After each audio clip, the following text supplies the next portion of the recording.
এবার চলেন আমরা একটু দেখি যে পানির ক্ষেত্রে ঘনত্ব 4 ডিগ্রি সেলসিয়াস টেম্পারেচারে, আপনারা একটা বই চার্ট দেখবেন, সেখানে লেখা আছে 4 ডিগ্রি সেলসিয়াস টেম্পারেচারে পানির ঘনত্ব 1000 কেজি পার মিটার কিউব। এটা কেন?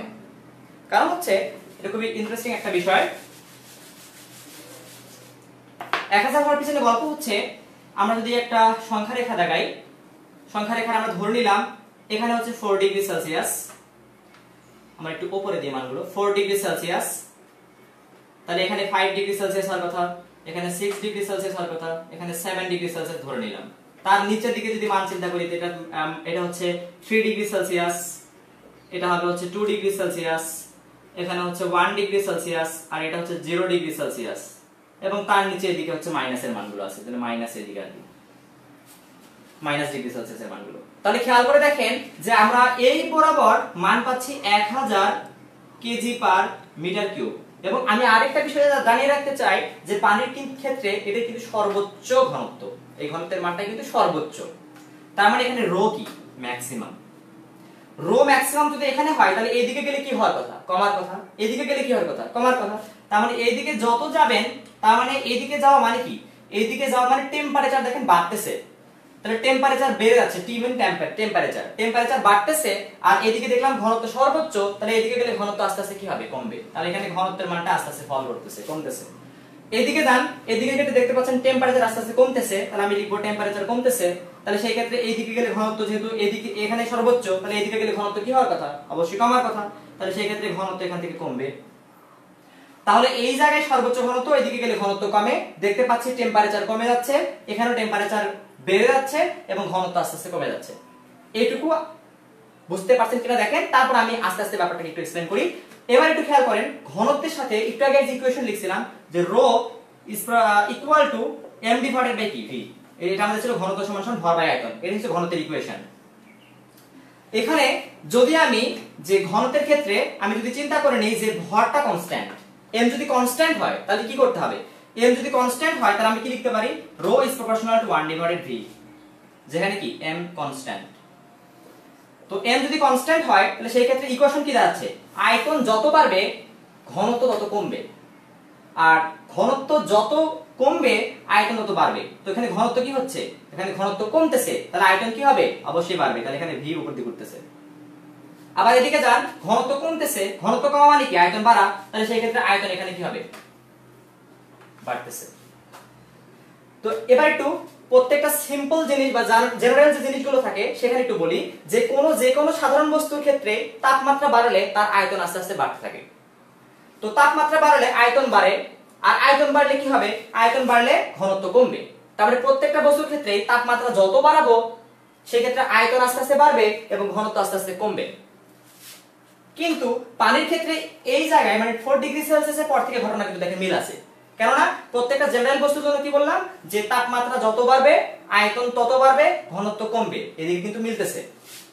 এইদিকে জানতো এবার এদিকে গেলে কি হচ্ছে? এইদিকে গেলে একটু তাকায় দেখেন যে আমি এইদিকে ব্যাপারটাকে এক্সপ্লেইন করছিলাম, আমি যদি তীর চিহ্নটি চেঞ্জ করে দিই তাহলে সবগুলো দিক কিন্তু উল্টে যাবে। তাহলে সেই ক্ষেত্রে টি যাবে উপরের দিকে, ভি যাবে নিচের দিকে এবং রো যাবে উপরের দিকে।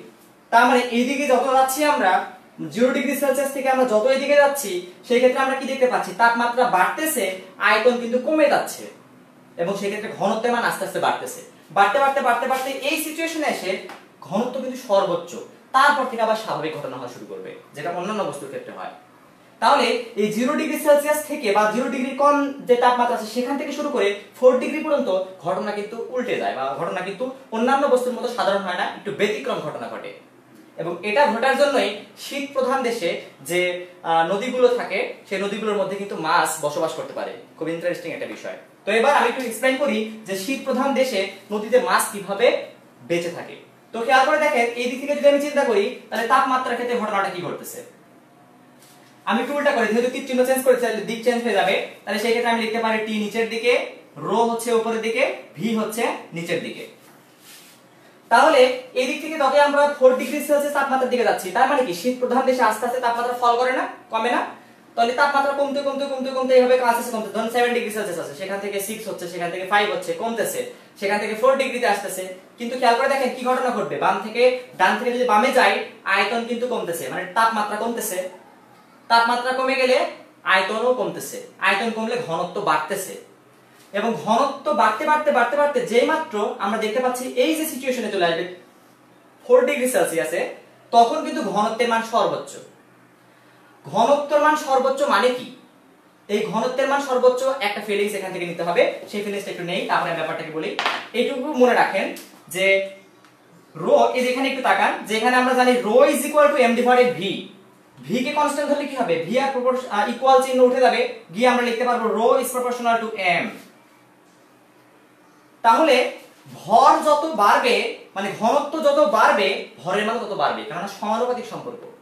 তার মানে আমরা দেখতে পাচ্ছি যতই আমরা টেম্পারেচার কমাচ্ছি, কমিয়ে 4 ডিগ্রির কাছে চলে আসছে তাপমাত্রা কমে শীত প্রধান দেশে, সেই ক্ষেত্রে ঘনত্ব হয়ে যাচ্ছে সর্বোচ্চ।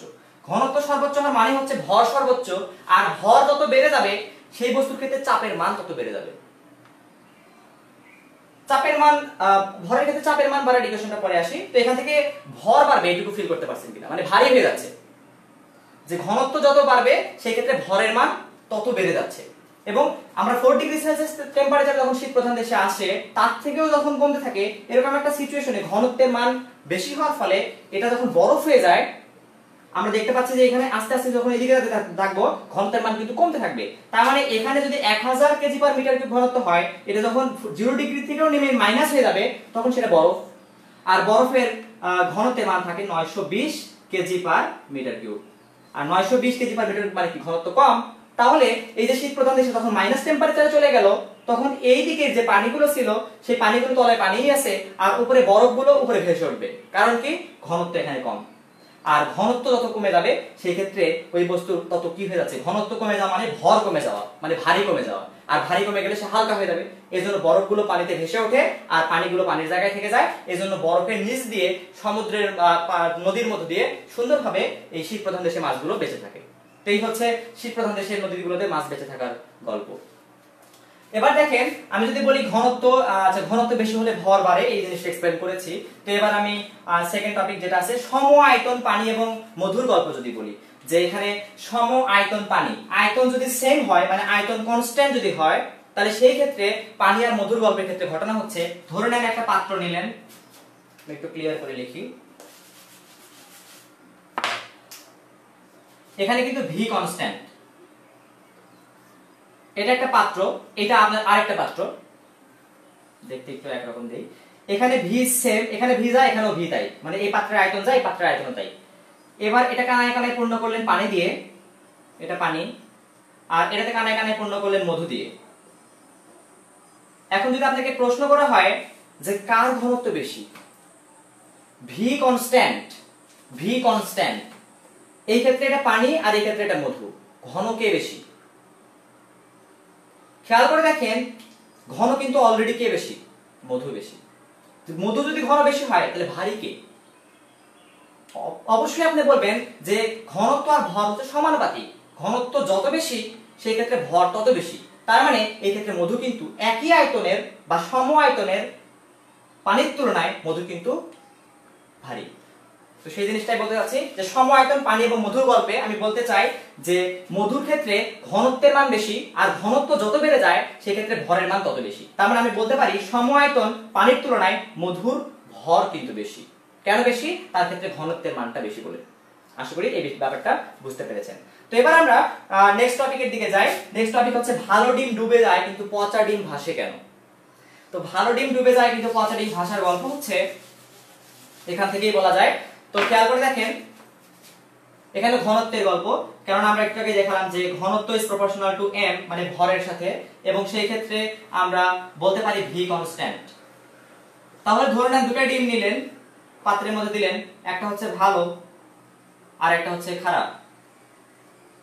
দুটোর ক্ষেত্রে আয়তন ভি কনস্ট্যান্ট একই, কিন্তু খেয়াল করে দেখেন একই রকম দেখাই। তো এটা দুইটার ক্ষেত্রে আয়তন যদি সেম হয় তাহলে সেই ক্ষেত্রে ঘনত্বের ক্ষেত্রে অবশ্যই ডিফারেন্স না থাকলে একটা ডুবে একটা ভাসে।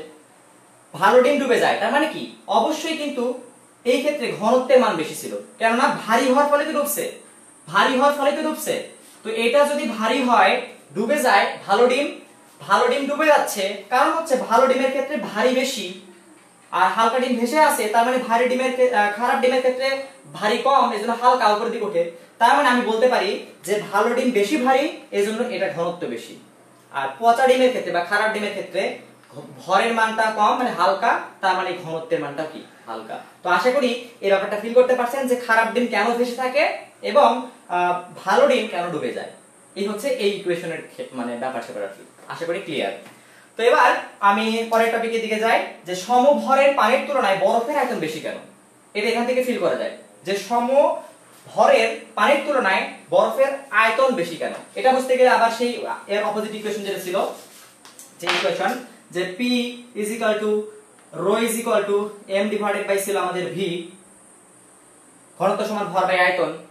তাহলে ঘনত্ব সমান যদি ভর বাই আয়তন হয়, তাহলে সেই ক্ষেত্রে আমরা বলতে পারি যে এই ক্ষেত্রে যদি আমাদের m কনস্ট্যান্ট হয়, ভর যদি কনস্ট্যান্ট হয়, তাহলে P ইজ প্রপোর্শনাল টু, কেননা সমানুপাতিক চিহ্ন আনতে গেলে একটা ইকুয়াল তুলতে হবে আর একটা কনস্ট্যান্ট থাকতে হবে। তো এখানে কনস্ট্যান্ট ধরে নিলাম আমরা m কে, তাহলে এখান থেকে পাচ্ছি 1/v, এবং এখানে লিখে দিলাম m হচ্ছে কনস্ট্যান্ট।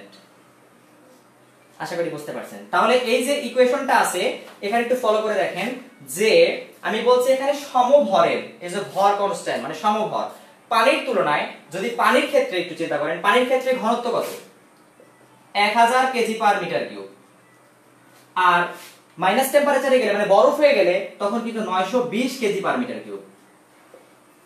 তাহলে ঘনত্ব কার বেশি? ঘনত্ব আমরা দেখতে পাচ্ছি পানির বেশি।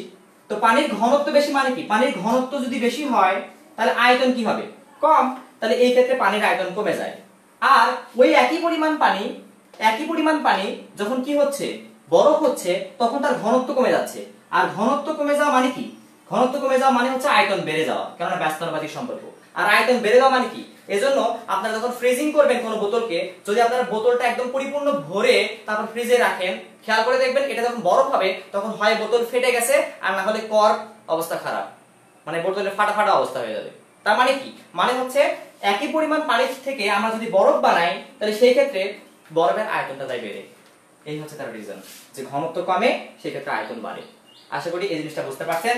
তো এবার তাপমাত্রার ক্ষেত্রে ভি এবং রো এর মধ্যে যে সম্পর্কটা, সেটা আশা করি এখান থেকে ক্লিয়ার। ভি আর রো এর মধ্যে এটাই হচ্ছে আমাদের সম্পর্ক। তাহলে এবার আমি নেক্সট যে টপিকটা আছে আমার ম্যাথমেটিক্যাল টপিক, এগুলো ছিল সবগুলো ট্রিকি, কারণ এখানে ট্রিক দিয়ে কৌশল দিয়ে ব্যাপারটাকে বোঝাতে হয়। তো এবার আমি 4 নাম্বার যে টপিকটা রেখেছি, স্থির তরলের মধ্যে কোন বিন্দুতে চাপ নির্ণয়। তো স্থির তরলের মধ্যে কোন বিন্দুতে চাপ নির্ণয় করতে গেলে আমাদের একটা বেসিক লাগবে, সেটা হচ্ছে কি, তার আগে একটু ড্র করে নিই।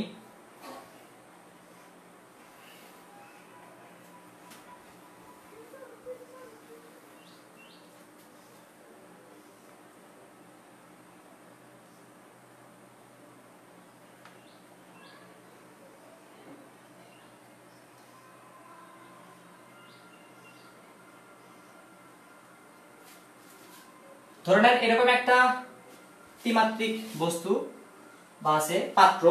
তো সেই পাত্রের, তো এটা তলা, এটাকে আমরা তলা চিন্তা করি।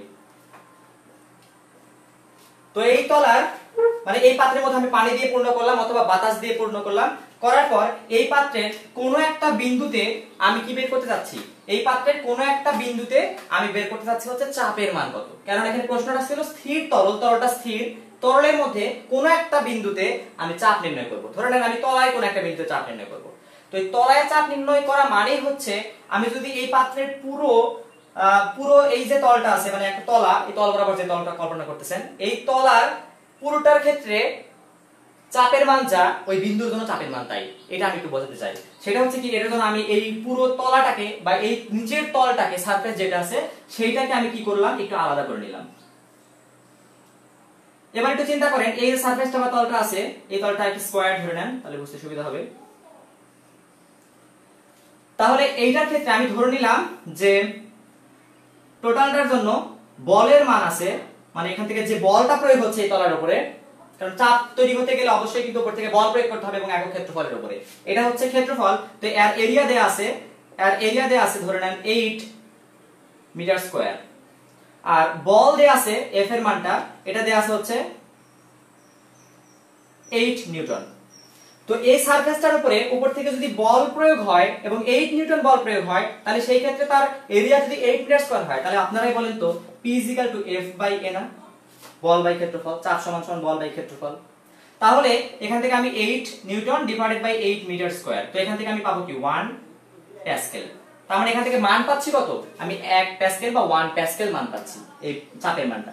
এবার আমি কি করলাম, এই জিনিসটাকেই 4 ভাগ করে ফেললাম। 4 ভাগ করে ফেলা মানে কি, সেই ক্ষেত্রে প্রত্যেকটার এই যে এই এরিয়াটা, এটার মান কতটুকু হইছে, এইটুকুর মান হবে হচ্ছে, তখন 4 এর 8 কে 4 ভাগ করে নিতে হবে, তাহলে 4 দোকানো 8, তার মানে সেই ক্ষেত্রে আমাদের এরিয়া হয়ে যাবে কত, এরিয়া হয়ে যাবে 2 মিটার স্কয়ার, কারণ ছিল 8, তাহলে এখানে 4 দোকানো 8, 4 ভাগে ভাগ করে ফেলছি, তাহলে 4 দোকানো 8। আশা করি বুঝতে পারছেন যে 8 এরিয়াটা 2 মিটার স্কয়ার হবে। তাহলে খেয়াল করে দেখেন তো, টোটালটা যদি 8 মিটার স্কয়ার হয়, তার উপরে বল যদি প্রয়োগ হয় 8 নিউটন, তাহলে এরিয়া যদি এখন 2 মিটার স্কয়ার হয়, তার উপরে যদি বল প্রয়োগ হয়, সেই বলের মানটা কত, অবশ্যই কিন্তু সেই বলের মানটা হওয়া উচিত 2 নিউটন। তাহলে এই ক্ষেত্রে এর মান হবে 2 নিউটন। তাহলে এখানে যদি 2 নিউটন বল উপর থেকে প্রয়োগ হয়, তাহলে আমি আবার সেই মানগুলো একটু বসাই, তাহলে এখান থেকে এখানে 2 নিউটন, এখানে কিন্তু 2 মিটার স্কয়ার, তাহলে এখান থেকে দেখেন চাপের মান কিন্তু 1 প্যাসকেলই আছে। আমি আস্তে আস্তে ক্ষেত্রটাকে একটু ছোট করতেছি, যে বোঝাতে চাচ্ছি এটা আপনাকে, যে পুরো তলের মধ্যে আমি কোনো একটা বিন্দুর জন্য মানটা বের করলে মানটা একই থাকে কিনা। দেখেন আমি দুইটা কেসের জন্য বোঝালাম, সেখানে কিন্তু একই হচ্ছে। এবার যদি আমি এই পুরো ক্ষেত্রটাকে আমি আরো 4টা ভাগে ভাগ করে ফেলি, তখন 2 এর অর্ধেক 2 কে 4 ভাগ করে ফেলতে হবে, তার মানে প্রত্যেক ভাগের মান হবে 0.50 মিটার স্কয়ার ক্ষেত্রফল। তাহলে সেই ক্ষেত্রে এরিয়ার মান হবে 0.50 মিটার স্কয়ার ক্ষেত্রফল। তার ক্ষেত্রে যদি আমি বলের মানটা চিন্তা করতে চাই, খেয়াল করে দেখেন তো, যে আগে বল ছিল 2 নিউটন, তাহলে বলটাকেও কিন্তু একটা এরিয়ার উপর ফেলতে হচ্ছে, এইটুকু এরিয়ার মধ্যে, তখন বলের মানটা কত হওয়া উচিত, বলের মান ছিল 2 টোটালটার এইটুকুর জন্য, তাহলে এটাও 4 ভাগ হয়ে যাবে, 4 ভাগ হয়ে গেলে এটাও কিন্তু 0.50 নিউটন হওয়া উচিত। তাহলে সেই ক্ষেত্রে চাপের মানটা বসান তো, তাহলে এখান থেকে আবার 0.50 নিউটন, তাহলে এখানে 0.50 মিটার স্কয়ার, তাহলে এখান থেকে ইকুয়েশন করলে আবার সে কাটাকাটি করে 1। তার মানে আমি যদি জিনিসটাকে আরো ছোট একটা ক্ষেত্র চিন্তা করতাম, তাহলে সেই ক্ষেত্রে আমি চাপের মান পেতাম 1 প্যাসকেল। তার মানে আমি প্রত্যেকটা ক্ষেত্রেই চাপের মান কিন্তু সেম পাচ্ছি। তাহলে এটা বুঝতে পারছি আশা করি, যে এটা যদি পুরো একটা সারফেস হয় বা একটা তল হয়, সেই তলের যে কোনো বিন্দুতে চাপ বের করা যায়, পুরো ক্ষেত্রফলের পুরো যে এখান থেকে যে তলটা আছে, সেই তলের পুরো তলের ক্ষেত্রফল বের করা একই। কারণ শুরুতেই কিন্তু আমি পুরো তলের ক্ষেত্রফল 1 প্যাসকেল বের করছিলাম, আমি ছোট করে নিয়ে আসছি, তাও দেখলাম এর মান 1 প্যাসকেল হয়। আরো ছোট করে যদি বিন্দুতে চলে যান, তো সেখানে আপনি দেখবেন 1 প্যাসকেলই হচ্ছে। তার মানে আমি এটা বলতে পারি না, দেখেন তো, যে যে কোনো তরলের মধ্যে যে কোনো তল বরাবর যে কোনো একটা বিন্দুতে যদি আমি মানটা বের করতে চাই, মানে চাপের মানটা বের করতে চাই, তার জন্য আমি ওই তল বরাবর চাপের মান বের করলে কিন্তু ওই বিন্দুর জন্য চাপের মান হয়ে যাবে। তো সেই জিনিসটাই আমি অ্যাপ্লাই করব, যে স্থির তরলের মধ্যে কোনো বিন্দুতে চাপ বের করব, কিন্তু আমি ধরে নেব একটা তল, তো এই তলটা আমি ধরে নিলাম, এই তলের ক্ষেত্রফল ধরে নিলাম a। তাহলে আসেন এটাকে আমি ক্ষেত্রফল a ধরলাম। তাহলে আমি সেকেন্ড কেসে যদি বলি যে এইখানে এইটুকুর হাইট কত, h, এটা হচ্ছে a, এটাকে ধরে নিলাম আমি h। আর এর মধ্যে যে তরলটা নেওয়া হয়েছে পুরোটা মিলে একটা তরল আছে, এর মধ্যে ধরে নেন, তো এই তরলের ঘনত্ব অবশ্যই আছে, সেটা ধরে নিলাম রো। তাহলে এখানে যদি আমি মানটা বসাই, তাহলে একটু খেয়াল করে দেখেন, আমি একটা ইকুয়েশন অ্যাপ্লাই করতে যাচ্ছি, সেটা হচ্ছে কি চাপ সমান সমান বল বাই ক্ষেত্রফল। এটা তোমরা জানি, চাপ সমান সমান বল বাই ক্ষেত্রফল, কারণ আমরা বের করতে যাচ্ছি চাপ। খেয়াল করে দেখেন F ডিভাইডেড বাই A, কিন্তু এই জায়গায় F এর মানটা আমাদের কি এখানে দেয়া আছে, নাই, তাহলে F টা কি করতে হবে, বের করতে হবে। তো F এর মান যদি আমরা বের করতে চাই, F সমান সমান আমরা কি জানি, ma জানি, কিন্তু এটা কি a, কারণ এখানে তো হাইট বরাবর চিন্তা করলে এটা a থাকে না, সেটা হয়ে যায় g, তাহলে এখান থেকে আমরা বলতে পারি g mg, f = mg। এবার আসেন এই m টা আমাদের এখানে কি দেয়া আছে, নাই, তাহলে আমরা আরেকটা ইকুয়েশন জানি, ইকুয়েশনটা কি, এই যে ঘনত্ব রো সমান সমান ভর বাই আয়তন না, তাহলে এটাকে যদি আমরা এক্সচেঞ্জ করে লিখি আর গুণ করি, তাহলে m = ρv। তাহলে একটু খেয়াল করে দেখেন,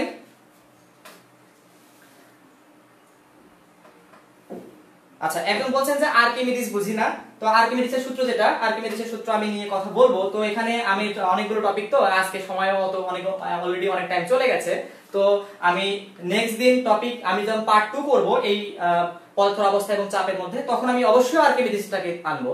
তো এইটুকু আপনারা একটু ভালো করে বোঝেন, তারপর আমি ইনশাআল্লাহ আর্কিমিডিস বোঝাই দেব। আমার নেক্সট যে পার্ট 2 করতে চাচ্ছি, তো নেক্সট এই পার্ট 2 এর মধ্যে যদি আমি করি, অবশ্যই করার ইচ্ছা আছে, তো আল্লাহ যদি করার তৌফিক দেয়, তো অবশ্যই আমি সেখানে আর্কিমিডিস বোঝাবো। তো অবশ্যই আজকের ক্লাসটুকু দেখেন এবং আশা করি অনেক কিছু শিখতে পারবেন। তো আপনারা কমেন্টস করতে থাকুন এবং আমার ভিডিওটা শেয়ার করতে থাকুন, সবাইকে দেখার সুযোগ করে দিন। তো আমি এখানে দেখেন যে এমটাকে রিপ্লেস করে আমি কিন্তু রো ভি বলতে পারি, কেননা ঘনত্ব সমান ভর বাই আয়তন, সেখান থেকে আমি m = রো ভি পাচ্ছি। তাহলে আমি এমটাকে রিপ্লেস করে রো ভি এবং জি পেয়ে গেলাম। খেয়াল করে দেখেন যে এই ক্ষেত্রে যে ভিটা পাচ্ছি, এই ভির মান কি এখানে দেয়া আছে? নাই কিন্তু। তাহলে আমি এই ক্ষেত্রে দেখেন তো যে আমি যদি এইটাকে দৈর্ঘ্য ধরি লেন্থ, এইটাকে যদি প্রস্থ ধরি বি, তাহলে এটা হচ্ছে হাইট। তাহলে এই পুরো ক্ষেত্রের আয়তন কত? তাহলে আয়তন ভি সমান সমান আমি কি বলতে পারি না যে ঘনত্ব সমান আয়তন সমান সমান দৈর্ঘ্য গুণন প্রস্থ গুণন উচ্চতা। এবং আমি কি বলতে পারি না যে দৈর্ঘ্য গুণন প্রস্থ, এই যে দৈর্ঘ্য গুণন প্রস্থ মানে ক্ষেত্রফল এরিয়া, তাহলে এটা সমান সমান আমি এ বললাম, ইনটু বলে ফেললাম হচ্ছে এইচ।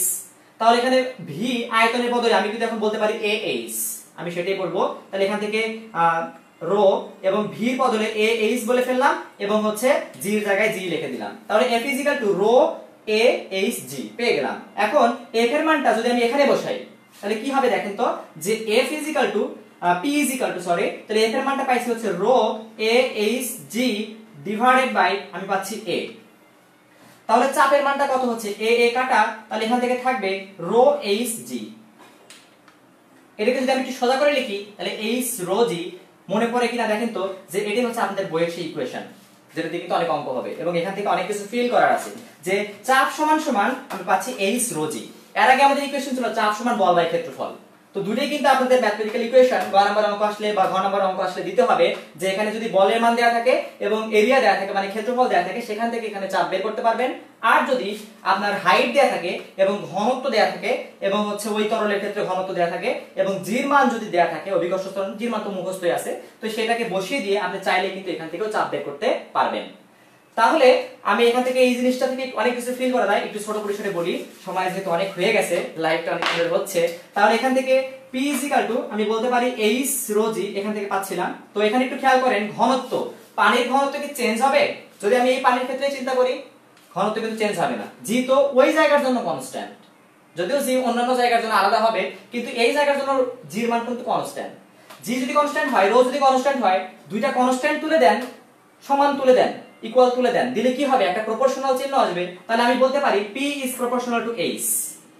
এটা হচ্ছে সবচেয়ে ইম্পর্টেন্ট একটা জায়গা বোঝার জন্য যে তরলের ক্ষেত্রে যত গভীরে যাবেন তার জন্য কিন্তু এরিয়ার দরকার নেই, কারণ ওই তল বরাবর যে জায়গায় আপনি বিন্দুটা চিন্তা করছেন সেই বরাবর তল চিন্তা করেন, ওই তলের প্রত্যেকটা জায়গায় চাপের মান সেম। শুরুতেই বলছি আমি এটা। তাহলে খেয়াল করে দেখেন এই বিন্দুতে আপনার গভীরতা কত, উপর থেকে এইটুকুতে গভীরতা এইটুকু, তার জন্য এইচ এর মান যত বেশি হবে মানে এখানে গভীরতা আস্তে আস্তে যত বাড়াবেন চাপের মান কিন্তু বাড়বে, কেননা এটা সমানুপাতিক সম্পর্ক। এইচ যত বাড়বে P এর মান তত বাড়বে, কারণ সমানুপাতিক সম্পর্ক। তাহলে এখান থেকে একটা ছোট্ট ফিলিংস দেই। ফিলিংসটা হচ্ছে আপনাদের বাসাবাড়িতে যে ট্যাঙ্ক গুলো আছে মানে পানির ট্যাঙ্কি গুলো, ধরে নেন এটা আপনার পানির ট্যাঙ্কি, তো সেখান থেকে পানির ট্যাঙ্কিতে দেখবেন যে তলার দিকে কিন্তু পানি বের করার রাস্তা। এর কারণ কি? ইচ্ছা করলে তো উপরে দিয়ে দেওয়া যেত, উপর দিয়ে কিন্তু ইন ঘটায় মানে পানিটা ঢুকানো হয় আর নিচ দিয়ে বের করা হয়। এর কারণটাই হচ্ছে এই জিনিস, ফিজিক্স।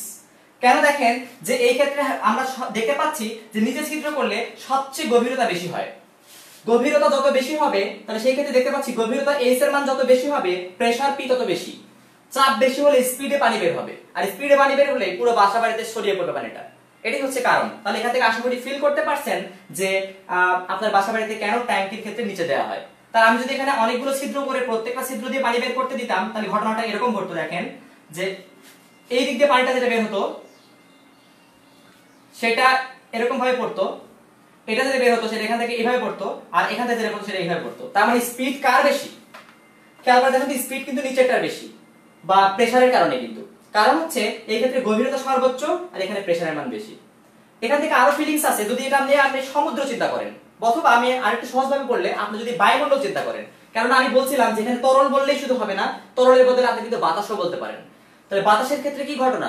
বাতাসের ক্ষেত্রে ঘটনা খুব সহজ, আমরা কিন্তু পুরোটা মিলে এই পৃথিবীর উপরে একটা বায়ুমণ্ডল আছে, আপনারা জানেন। তো এই যে বায়ুমণ্ডলটা আছে সেই বায়ুমণ্ডলটার নিচে একদম কিন্তু নিচে আমরা বসবাস করতেছি, তার মানে আমাদের মাথার উপরে কিন্তু বিশাল বড় একটা বায়ুমণ্ডল। তার মানে আপনি কিন্তু একটা বায়ুমণ্ডল যদি আপনি একটা সাগর চিন্তা করেন, সেই সাগরের একটা তলদেশে আছেন। তার মানে বাতাসের সর্বনিম্নে থাকা মানে কি? গভীরতার মান বেশি। তার মানে আপনার মাথার উপর একটা প্রেসার প্রয়োগ করা হচ্ছে, সেই প্রেসারের মান কিন্তু সর্বোচ্চ হওয়ার কথা এবং সেটাই হয়। এই প্রেসারের মান আমরা ফিল করি 101325 প্যাসকেল। এই চাপের মান আমাদের উপর প্রতিনিয়ত, তার মানে এটা মানে কি বুঝি, এই চাপটা বায়ুমণ্ডল আমাদেরকে দিচ্ছে প্রতিনিয়ত। আর প্যাসকেল কি বলছিল, যে আমি যদি এক দিক দিয়ে বল প্রয়োগ করি, বলটা সমানভাবে চারিদিকে ছড়িয়ে পড়ে। তার মানে কি, মানে এই প্রেসারটা বায়ুমণ্ডল আমাদেরকে দিচ্ছে, তার মানে এই প্রেসারটা একটা দিক দিয়ে ওই এফ বরাবর দিচ্ছে না, এই প্রেসার কিন্তু চারিদিক থেকে দিচ্ছে। ধরে নেন এটা হচ্ছে কোনো একটা বালক, তো সেই বালকের ক্ষেত্রে এটা হচ্ছে কোনো একটা বালক, তো সেই বালকের ক্ষেত্রে এর বডির উপরে চারিদিক থেকে এই প্রেসারটা প্রয়োগ হচ্ছে। এই যে 101325 প্যাসকেল, এই মানটা প্রতিনিয়ত আমাদের মানুষের উপরে প্রয়োগ হচ্ছে, এবং সেটা উপর থেকে হচ্ছে, নিচ থেকে হচ্ছে, এবং চারিদিক থেকে সমানভাবে হচ্ছে প্যাসকেলের সূত্র অনুযায়ী। এবং এই পরিমাণ প্রেসার আমাদের উপর প্রয়োগ হচ্ছে। এর মানে কি, এর মানে হচ্ছে যদি আমি মাটিতে একটা 1 মিটার স্কয়ার এরিয়া চিন্তা করি, এই 1 মিটার স্কয়ারের উপরে আমাদের এই বায়ুমণ্ডলটা, এটা ধরে নেন ভূপৃষ্ঠ, ভূপৃষ্ঠের উপরে 1 মিটার স্কয়ার একটা এরিয়া, তো 1 মিটার স্কয়ার এরিয়ার উপরে এই বায়ুমণ্ডলটা আমাদের কতটুকু বল দিচ্ছে, 101325 প্যাসকেল, বা আমরা এটাকে বলবো নিউটন, বলের একক নিউটন। তার মানে খেয়াল করে দেখেন, এই 1 মিটার স্কয়ার পুরো একটা ক্ষেত্রফল চিন্তা করলে তার উপরে প্রতিনিয়ত 101325 এই পরিমাণ নিউটন বল আমাদের কিন্তু বায়ুমণ্ডল আমাদেরকে দিচ্ছে। এখন প্রশ্ন আসে যে এত বেশি পরিমাণে বল বা এত প্রেসার আমাদের উপর দেওয়া হচ্ছে, আমরা ফিল করি না কেন, আমরা অনুভব করি না কেন? বা আমরা মুড়ির টিনের কুকরি মুখী, মুড়ির টিনকে উপর যদি চাপ দেওয়া হয় বা মুড়ির টিনের ভিতর থেকে বাতাস বের করে নিলে দেখবেন এটা কুকরি মুখী হয়ে যাচ্ছে বা একদম এক জায়গায় চুপসে যায়। এই জিনিসটা হয় না কেন?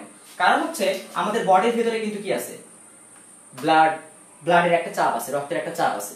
এই রক্তটা বহির্মুখী চাপ দিচ্ছে, মানে রক্ত দিচ্ছে বাহিরের দিকে চাপ, এবং একইভাবে বাহির থেকে আমাদের বায়ুমণ্ডল আমাদেরকে চাপ দিচ্ছে। এই দুইটা চাপ ইকুয়ালাইজড হয়ে বা কাটাকাটি হয়ে আমাদের এখানে কিন্তু কোনো কিছু আমরা অনুভব করছি না। কিন্তু আপনি যদি আস্তে আস্তে উপর দিকে উঠতে থাকেন, উপর দিকে ওঠা মানে হচ্ছে আপনি বায়ুমণ্ডল ভূপৃষ্ঠ থেকে যত উপর দিকে উঠতে থাকবেন সেই ক্ষেত্রে কিন্তু গভীরতা কমাচ্ছেন, কেননা আপনি এখন ভূপৃষ্ঠের সর্বোচ্চ বায়ুমণ্ডল যদি এখান থেকে শুরু হয় তাহলে সেখান থেকে আপনি সর্বোচ্চ গভীরতায় আছেন। তার মানে আপনার চাপের মান কিন্তু কি, গভীরতা তত বেশি, চাপ তত বেশি। আপনি আস্তে আস্তে উপর দিকে উঠলেন, ধরে নেন আপনি এভারেস্টের চূড়ায় উঠে গেলেন, তো এভারেস্টের চূড়ায় উঠলে আপনার সমস্যা কোথায় হবে? সমস্যা হচ্ছে হাইট উপর থেকে বায়ুমণ্ডলের যে উপরি স্তর সেখান থেকে আপনার গভীরতা কমে গেল। গভীরতা কমা মানে হচ্ছে চাপ কমা, আর চাপ কমা মানে কি, চাপ কমলে সেই ক্ষেত্রে আপনার বায়ুমণ্ডলের চাপ কমলো, কিন্তু রক্তের চাপ কি কমছে? রক্তের চাপ আর বায়ুমণ্ডলের চাপ কি ইকুয়াল ছিল না, বা ইকুয়াল না হলেও প্রায় কাছাকাছি ছিল না, যার ফলে আমরা কিন্তু কোনো ফিল করিনি যে বাতাসটা আমাদের লাগতেছে। যখন আপনি উপরে যাবেন তখন খেয়াল করে দেখবেন আপনার বেশি উচ্চতায় চলে গেলে যেখানে চাপের মান অনেক কমে যাচ্ছে, কেননা গভীরতা সেই ক্ষেত্রে কমে যাচ্ছে, চাপের মান এই ক্ষেত্রে গভীরতার মান আস্তে আস্তে কমে যাচ্ছে, তাহলে গভীরতার মান যদি এখান থেকে কমে তাহলে এখান থেকে চাপের মান কমবে, কেননা এদের মধ্যে সমানুপাতিক সম্পর্ক। আশা করি বুঝতে পারছেন যে এবার সে চূড়ায় গেলে গভীরতা উপর থেকে গভীরতা কমে যায়, আর গভীরতা যত কমে যায় চাপের মান কমে যায়, আর চাপের মান যদি বাহিরে কমে যায় রক্তের চাপ তো কমতেছে না, তখন দেখবেন অনেকের নাক মুখ এগুলো অঞ্চল দিয়ে রক্ত বের হওয়া শুরু হয়ে গেছে। এই জন্য যারা এভারেস্টে যায় তারা একটা স্পেস শুট পড়ে যায়। আবার যারা মহাকাশে যায়, মহাকাশে গেলে তো বায়ুমণ্ডলই নেই, তো বায়ুমণ্ডল নেই কিন্তু রক্তের চাপ কি নাই হয়ে গেছে? রক্তের চাপ আছে। তো এই যে রক্তের চাপ আছে, এই চাপটা যেন আমরা বাইরের দিক ছিটকে না যায় তার জন্য স্পেস স্যুট বা স্পেসে যাওয়ার জন্য যে পোশাকটা পরা হয় সেই পোশাকের মধ্যে কৃত্রিমভাবে বাতাস তৈরি করা হয়। সেই বাতাসটা এইভাবে আপনাকে আপনার এই রক্তের চাপটাকে ব্যালেন্স করে দেয়, যেভাবে আমাদের এই বায়ুমণ্ডল একদম ভূপৃষ্ঠে আমরা যেভাবে বাতাসে কোনো কিছু ফিল করি না, ওই স্পেস শুট করলে এই ঘটনাটাই ঘটে। একই ঘটনা আপনি সমুদ্রের ক্ষেত্রে করতে পারেন। আপনি সমুদ্রের ক্ষেত্রে যদি চিন্তা করেন, ধরে নেন এটা হচ্ছে ভূপৃষ্ঠ, ভূপৃষ্ঠ থেকে একদম সমুদ্রের গভীরে চলে গেছেন, গভীরে যাওয়া যাবে না, কিন্তু যাওয়া যাবে না কেন সেটা বলি। ধরে নেন আপনি আস্তে আস্তে গভীরতা হাইটের মান মানে গভীরতার মান বাড়াচ্ছেন। গভীরতা এখান থেকে বাড়ানো মানে কি? গভীরতা বাড়ানো মানে হচ্ছে প্রেসার বাড়ানো।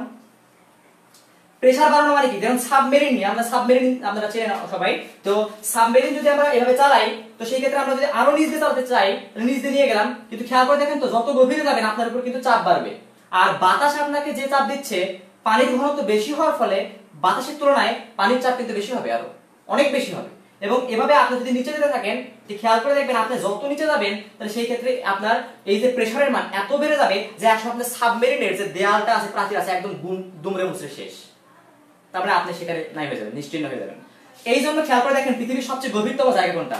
Mariana trench. আপনারা জানেন যে এটা হচ্ছে পৃথিবীর সবচেয়ে গভীরতম খাদ বা গভীরতম জায়গা। মারিয়ানা ট্রেঞ্চের ভেতরের রহস্য কিন্তু আমরা এখনো পাইনি। ধরে নেন এটা সেই জায়গা, যদি আমি কাল্পনিকভাবে বললাম। তো এই জায়গায় আমরা কিন্তু এই জায়গায় এখনো পৌঁছাতে পারিনি বলেই, কারণ পৌঁছাতে গেলেই আমরা দেখতে পাচ্ছি সবচেয়ে গভীরে চলে যাচ্ছি পৃথিবীর, একদম পৃথিবীর গভীরে। আর সেখানে গভীরে চলে গেলে ঘটনা কি হবে? অনেক বড় ভারী পানি সেখানে অবস্থান করতেছে, তার জন্য একটা চাপ থাকবে এবং সেই চাপের মানটা কিন্তু অনেক সর্বোচ্চ হবে এবং এত বেশি হবে আপনি সেখান থেকে আর কখনো ব্যাক করতে পারবেন না, আপনি সেখানে মারা যাবেন আর কি। তো আশা করি বুঝতে পারছেন যে মারিয়ানা ট্রেঞ্চের ভেতরের রহস্য আমরা অনেক কিছু এখন উদ্ঘাটন করতে পারিনি, সেখানে অনেক আমরা সাবমেরিন বা কোনো কিছু পাঠাতে পারি না বলে। তো এই হলো আমাদের হচ্ছে স্থির তরলের মধ্যে কোনো বিন্দুতে চাপের ব্যাপার স্যাপার। তো আমি একটু শর্টকাটে সবগুলো কি এক্সপ্লেইন করতে যাচ্ছি, সবগুলো একটু শেষ করতে চাই। তো দেখি আপনারা কি কমেন্টস করছেন। তো আপনারা কোনো কিছু জানতে থাকলে অবশ্যই আমাকে জানাবেন এবং বলবেন, আমি বলার চেষ্টা করব ইনশাআল্লাহ।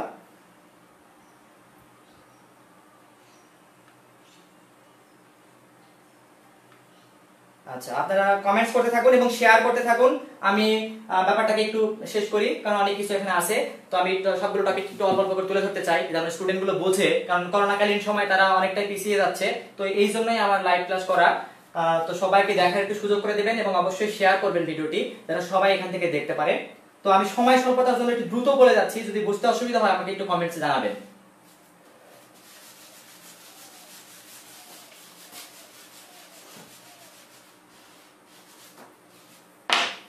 তো আশা করি আমরা এই পর্যন্ত বুঝতে পারলাম। তারপরে আর ইম্পর্টেন্ট একটা টপিক, সেটা হচ্ছে প্লবতা। তো প্লবতা বুঝতে হলে বুঝতে হবে প্রবাহী।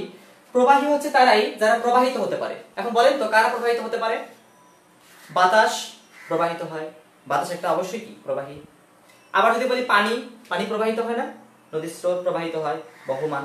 তাহলে বাতাসটা দেখলাম আমরা প্রবাহী, তাহলে একই সাথে আমরা বলতে পারি পানিটাও কিন্তু প্রবাহী। তার মানে যারা প্রবাহিত হয় তারা সবাই প্রবাহী, এবং তাদের মধ্যে পড়বে বাতাস আর কারা? বাতাস আর পানি বা তরল। তরল আর হচ্ছে বায়বীয় পদার্থ, এরা প্রবাহিত হতে পারে। তাহলে আমরা তরল আর বায়বীয় পদার্থের ক্ষেত্রে আমরা এটাকে প্রবাহী বলবো বা ফ্লুইড বলবো আর কি। তো আশা করি ক্লিয়ার প্রবাহী কি। এবার আসেন প্লবতা ব্যাপারটাকে একটু এক্সপ্লেইন করার চেষ্টা করি। ধরে নেন যে এরকম একটা পাত্র আছে, তো পাত্রের মধ্যে আমরা পানি দিলাম,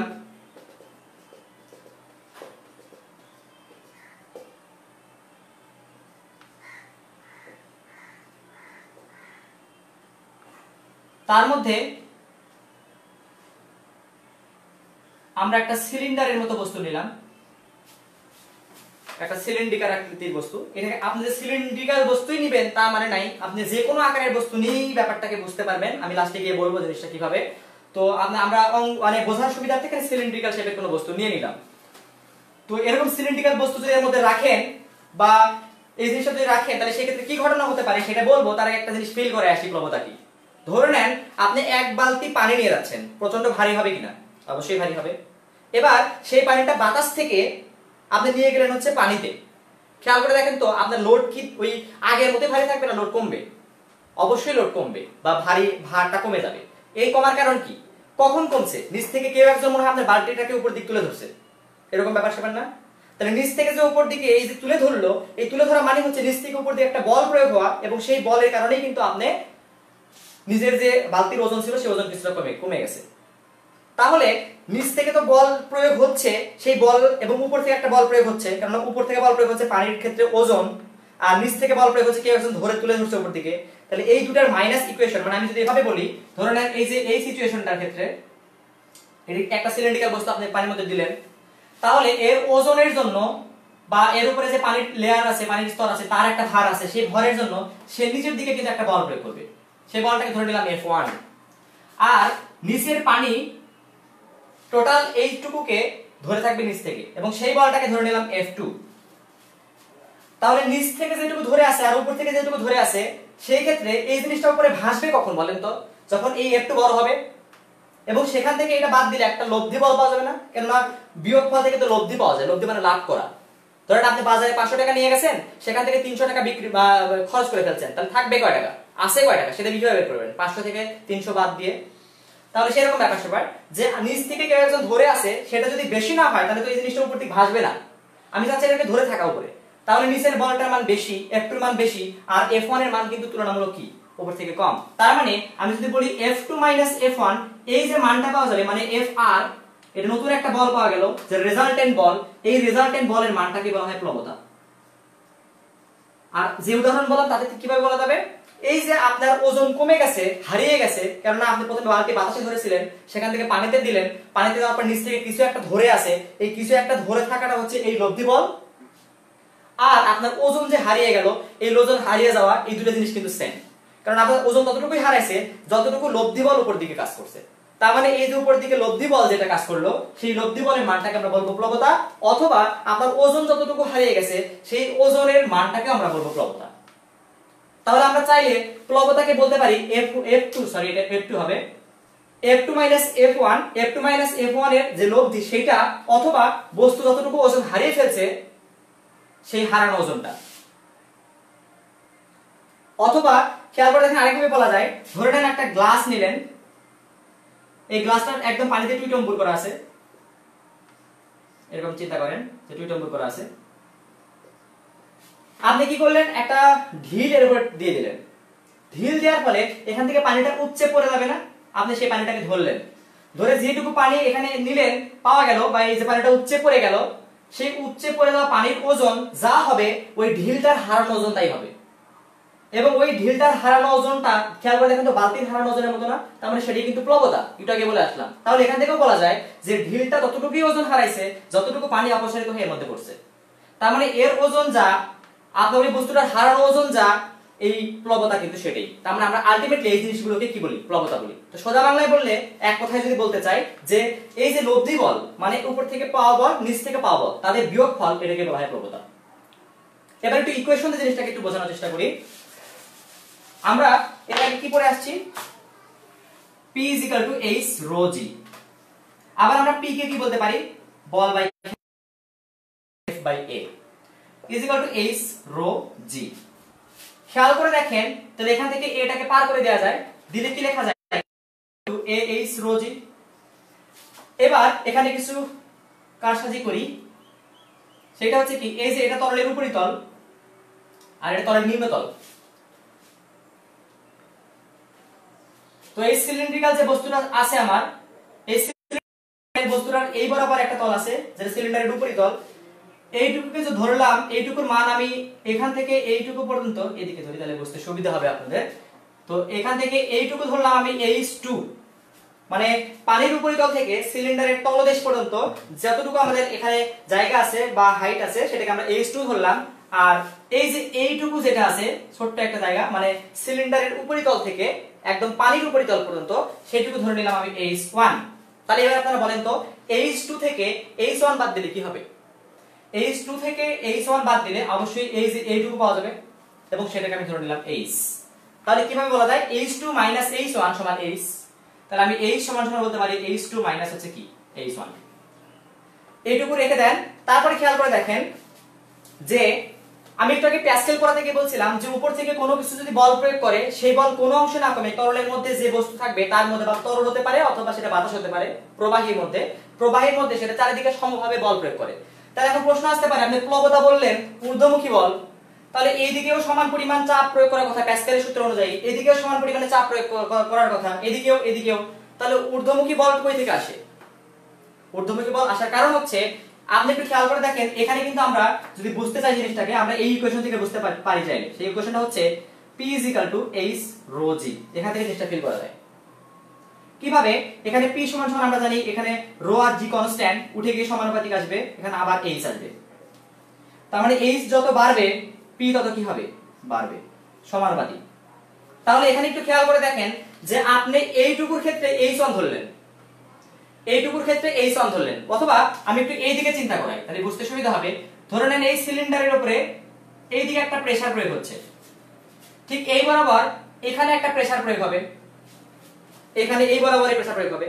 এবার একটু খেয়াল করে দেখেন তো এই বিন্দু বরাবর হাইট কতটুকু যা আছে, সেই হাইটের জন্য যা প্রেসার, সেই প্রেসারটা এদিকে প্রয়োগ হলো।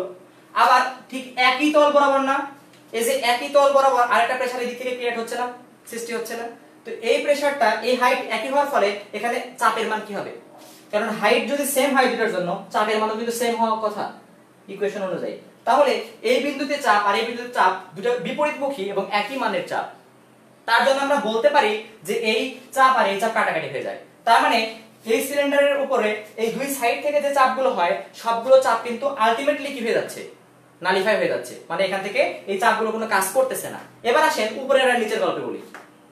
উপরে একটু খেয়াল করেন তো, সিলিন্ডারের উপরের যে তলটা আছে এর উপরে যে F1 বলটা প্রয়োগ হচ্ছে, এই বলের জন্য হাইট কোনটুকু, h1, হাইটটা অল্প না? হাইটটা যদি অল্প হয় তাহলে একটু খেয়াল করে দেখেন এই হাইটের উপরে প্রেসারের মান যা হবে, আবার এইটার ক্ষেত্রে ধরে নেন এই ক্ষেত্রে তো অবশ্যই একটা চাপ হবে, কারণ এই হাইটের জন্য একটা প্রেসার আছে। এবার একটু খেয়াল করেন এই যে এই এরিয়া, এখানে দেখেন নিচ থেকে একটা বল প্রয়োগ করছে, সেটা কিন্তু নিচের তলায় অবস্থান করতেছে, বলটা নিচের তলায় প্রয়োগ করতেছে। তাহলে এখান থেকে গভীরতা কত, গভীরতা বেশি না এর তুলনায়? তাহলে এখানে যদি গভীরতা বেশি হয় তাহলে সেই ক্ষেত্রে নিচের গভীরতা যত বেশি চাপের মান তত বেশি, এই জন্য নিচ থেকে প্রয়োগকৃত বল অবশ্যই উপরে প্রয়োগকৃত বলের থেকে কি হচ্ছে, বেশি। তাহলে আমরা কিন্তু বলতেই পারি যে দুই সাইডের বলটা দুই সাইডের থেকে যে চাপটা আসতেছে সেই চাপ নালিফাই হলেও উপরে আর নিচের চাপটা নালিফাই হবে না, কেননা উপরে আর নিচের চাপ কিন্তু সমান না, কেননা এই যে এই ইকুয়েশন আমাদেরকে সেই গল্পটা শোনাচ্ছে। আশা করি ক্লিয়ার। তাহলে এই যে আমাদের ব্যাপার স্যাপার, এখান থেকে আমরা এইটুকু ফিল করতে পারলাম যে উপরে থেকে চাপ প্রয়োগ করা নিচ থেকে চাপ প্রয়োগ করা দুইটা চাপের মান সেম না। এখন আপনি বলতে পারেন আমি তো এখানে বল দিয়ে আপনি প্লবতা বোঝালেন, তাহলে এখানে চাপ আর বল কি এক?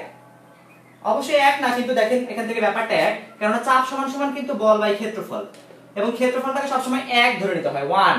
তাহলে এটা যদি 1 ধরেন তাহলে সেই ক্ষেত্রে বলের মান আর চাপের মান কিন্তু ব্যাপারটা আশা করি বুঝতে পারছেন। তাহলে এই চাপটাকে আমরা কিন্তু বল হিসেবে চালাতে পারি। তাহলে এই যে ব্যাপারটা, এই ব্যাপারটাকে আমরা যদি বল হিসেবে চালাই তাহলে সেই ক্ষেত্রে এটা কিন্তু চাপের পরিবর্তে এক্সচেঞ্জ করে আমরা বল বলতেই পারি। তাহলে আমরা ইকুয়েশনটা কি লিখতে পারি?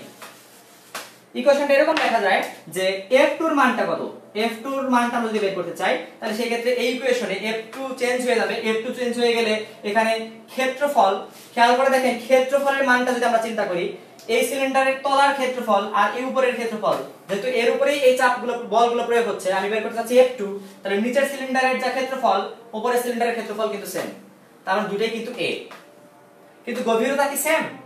এর জন্য গভীরতা কত, h2, আর F1 এর জন্য গভীরতা কত, এইটুকু। তাহলে খেয়াল করে দেখেন F2 আমি যদি মান বসাই তাহলে এখান থেকে ক্ষেত্রফল a থাকবে, তারপরে এখান থেকে ক্ষেত্রফল চেঞ্জ নাই, গভীরতা চেঞ্জ হবে, এর h2 হবে। ঘনত্ব, পানির ঘনত্ব কি চেঞ্জ হয়ে গেছে? আগে যা ছিল তাই আছে, তাহলে ঘনত্ব যা ছিল সেটাই। g এর মান কি চেঞ্জ হয়? g তো চেঞ্জ হয় না, g আছে। তাহলে খেয়াল করে দেখেন F1 এর ক্ষেত্রে কি ঘটনা ঘটবে? F1 হবে, এটা তো চেঞ্জ হয়নি কারণ উপরের ক্ষেত্রফলেরটাও এইটুকুর ক্ষেত্রফলও সেম, কারণ এটা সিলিন্ডার, দুটি পাশে বৃত্ত থাকবে, আপনারা বুঝেন ব্যাপারটা। তাহলে এখান থেকে এটাও ক্ষেত্রফল। তাহলে খেয়াল করে দেখেন h1 এইটুকুর জন্য কিন্তু h1 হবে, কারণ এখানে h চেঞ্জ, আর রো তো চেঞ্জ নাই, আর g চেঞ্জ নাই।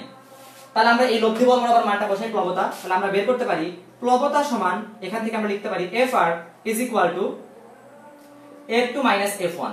মানটা বসান, F2 এর মান হচ্ছে AH2 rho g minus F1 এর মান হচ্ছে AH1 rho g। তাহলে এই দুটি ইকুয়েশন থেকে আমরা কি পাচ্ছি দেখেন তো, a rho g কমন যায় না? তাহলে দিয়ে দেন এখান থেকে a rho g কমন, তাহলে এখান থেকে লেখা যায় AH2 থাকবে এখানে, মাইনাস কি থাকবে, AH1।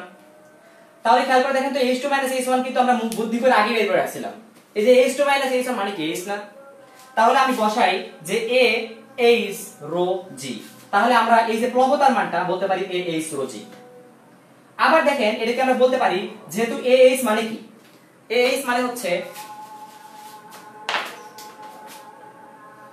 B সমান সমান L গুণন B গুণন H ছিল, আর L গুণন B কি, দৈর্ঘ্য গুণন প্রস্থ গুণন উচ্চতা, দৈর্ঘ্য আর প্রস্থ গুণ করলে কি হয়, ক্ষেত্রফল হয় না?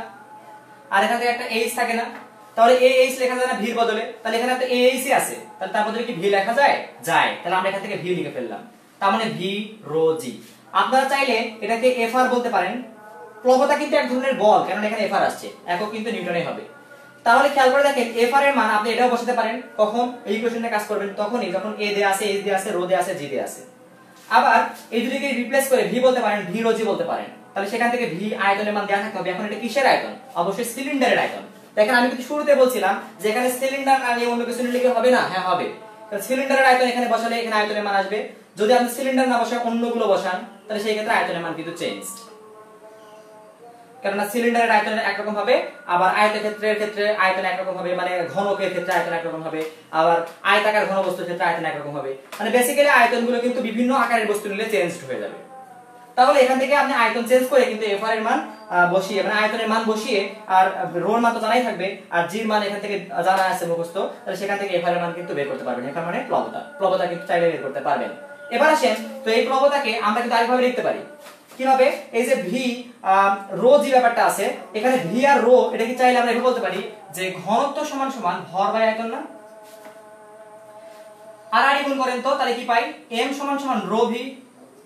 তাহলে এম কে এম এর লিখতে পারি আমরা রো আর ভি তুলে দিয়ে। এই যে রো আর ভি আছে এটাকে তুলে আমরা কি বলতে পারি? এম বলে দিলাম এম। তার সাথে একটা কি আছে? জি, তাহলে সেখান থেকে বললাম জি। তাহলে এফ আর mg। তাহলে mg টা কি? mg টা কি w না? ওজন না? এটা কিসের ওজন জানেন? এই ওজনটাই হচ্ছে কিন্তু এই বস্তুটার হারিয়ে যাওয়া ওজন।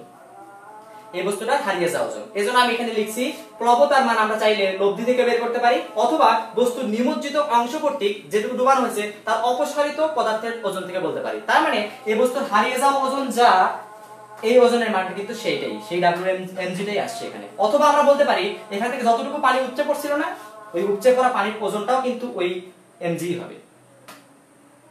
কারণ উপচে পড়া পানির ক্ষেত্রে এই এমটা আসছে, কারণ এখান থেকে এই বস্তুটাকে আমরা যখন পানির মধ্যে দিছি তখন সেখান থেকে পানি কিছুটা উপচে পড়ছে, এই উপচে পড়া পানির ওজনটা হচ্ছে এই ওজন। অথবা ততটুকুই পানি উপচে পড়ছে যতটুকু পানি এখান থেকে যতটুকু ওজন এই বস্তুর ক্ষেত্রে হারিয়ে ফেলছে। তো আশা করি এই জিনিসটা বুঝতে পারছেন। তো আমি হচ্ছে আরো অনেক কিছু নিয়ে কথা বলার ইচ্ছা ছিল, যে অনেক কিছু এখানে আমি প্যাসকেলের সূত্র বোঝাইছিলাম, কিন্তু প্যাসকেলের উপর ভিত্তি করে বল বৃদ্ধিকরণ নীতিটা আছে, কিন্তু অনেকক্ষণ লাইভ হয়ে যাচ্ছে। তো সেই জন্য আমি আজকে আর না বলে নেক্সট যে ক্লাসটা থাকবে সেখানে পার্ট 2 তে গিয়ে কথা বলবো। তো পার্ট 2 তে ইনশাআল্লাহ দেখার আমন্ত্রণ রইল, যদি ইনশাআল্লাহ করার তৌফিক দেয় আল্লাহ আমাকে, সুস্থ রাখেন যদি, তাহলে সেই ক্ষেত্রে আমি লাইভটা করব। তাহলে আমরা বল বৃদ্ধিকরণ নীতির নেক্সট পার্টে বোঝাবো ইনশাআল্লাহ। তো আশা করি এই পর্যন্ত প্লবতা জিনিসটাকে ফিল করতে পারছেন, বা আদার্স যেগুলো আমি বুঝিয়েছি সেগুলোর মধ্যে যদি কোনোটা বুঝতে অসুবিধা হয় আমাকে কমেন্টস বক্সে জানিয়ে রাখবেন। পরবর্তীতে আমি ইনশাআল্লাহ এখান থেকে বোঝানোর চেষ্টা করব যে এই টপিকগুলো কেন এরকম হলো। যদি পরবর্তী পার্ট যেটা আমি করব লাইভে সেখানে বোঝানোর চেষ্টা করব আপনাদের প্রবলেমগুলো। আপনারা অবশ্যই বলে রাখবেন। তো এটা যদি ভালো লেগে থাকে, এটা যদি অবশ্যই স্টুডেন্টদের জন্য উপকারী হয়ে থাকে, তো অবশ্যই আপনারা দেখার পর এটাকে শেয়ার করবেন এবং অবশ্যই কমেন্টস বক্সে জানাবেন যে কেমন লাগলো, ভিডিওগুলো বুঝতে পারছেন কিনা বা আমার কথাগুলো বোঝা যাচ্ছিল কিনা। তো সবাইকে ধন্যবাদ। করোনাকালীন সময়ে আপনারা বাসায় থাকবেন, ঘরে থাকুন এবং হচ্ছে নিরাপদে থাকুন, এবং অবশ্যই মাস্ক ব্যবহার করে যদি বাইরে যাওয়া দরকারই হয় তাহলে সেই ক্ষেত্রে মাস্ক ইউজ করবেন, মাস্ক ব্যবহার করবেন এবং মাস্ক সঠিক নিয়মে খুলবেন, এবং 20 সেকেন্ড ধরে হাত ধোয়ার যে নিয়মটা আছে আমাদের করোনা ভাইরাস থেকে মুক্ত থাকার জন্য সেটা করবেন, এবং বাসায় ঢুকেই অবশ্যই হ্যান্ড স্যানিটাইজার দিয়ে হাতটা ধুয়ে নেবেন। তো সবাই ভালো থাকবেন, সুস্থ থাকবেন, আমার জন্য দোয়া করবেন, সবার জন্য আমার দোয়া থাকলো। সবাই ভালো থাকবেন। আসসালামু আলাইকুম।